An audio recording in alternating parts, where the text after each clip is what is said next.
ভালোবাসলে পরিবারের বিরুদ্ধে যেতে হয়। হ্যাঁ, এটা স্বার্থপরতা নয়। যদি আপনার পরিবার নিজের সন্তানের মূল্য থেকে নিজেদের মান সম্মানকে বেশি মূল্যবান ভাবে, তবে দুঃখিত, আপনার পরিবারই উল্টো স্বার্থপর। নিজের জন্য বাঁচতে শিখুন, অন্যকে খুশি করার জন্য নয়। নইলে আজ থেকে 60 বছর পর একটি রুমে একা বসে ভাববেন, নিজের জন্য বাঁচলাম কই, সারাক্ষণ তো ভেবেই গেলাম লোকে কি ভাববে, পাড়া প্রতিবেশী কি বলবে। এই সম্মানের কি দাম আছে বলুন তো? কিচ্ছু নেই। কারণ দিন শেষে নিজের ভালোটা নিজেকেই বুঝতে হয়। দিন শেষে যখন আয়নার সামনে দাঁড়াবেন, একবার প্রশ্ন করবেন যে নিজের জন্য কি করলাম আজকে। আপনার ভালোবাসা আপনার ভুল নয়। আপনার ভালোবাসার মানুষকে আপনার জীবন সঙ্গী নেওয়ার অধিকার আপনার আছে। আপনার কেন, প্রত্যেকের আছে। কারণ ভালোবাসার পবিত্র। আমি সত্যিকারের ভালোবাসার কথা বলছি, যেখানে একে অপরকে কমিটমেন্ট দেওয়া আছে, যে একে অপরের সাথে সারাটা জীবন কাটানোর একটা অঙ্গীকার রয়েছে। আমি সেই ভালোবাসার কথাই বলছি। আপনি যদি সেই ভালোবাসা বিশ্বাসী থাকেন, তবে অবশ্যই আপনার ভালোবাসাটা অপরাধ নয়।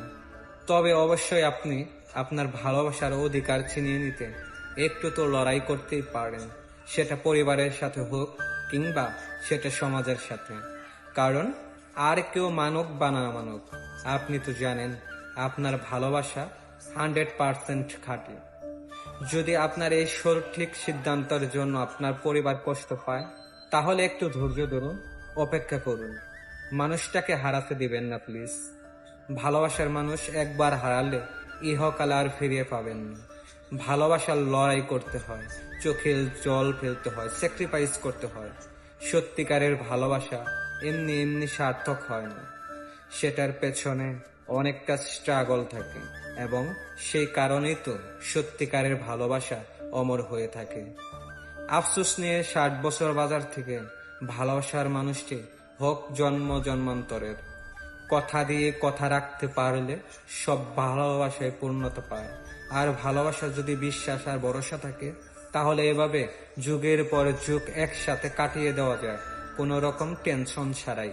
শুধুমাত্র খুঁজে নিতে হবে আপনার সত্যিকারের ভালোবাসাকে।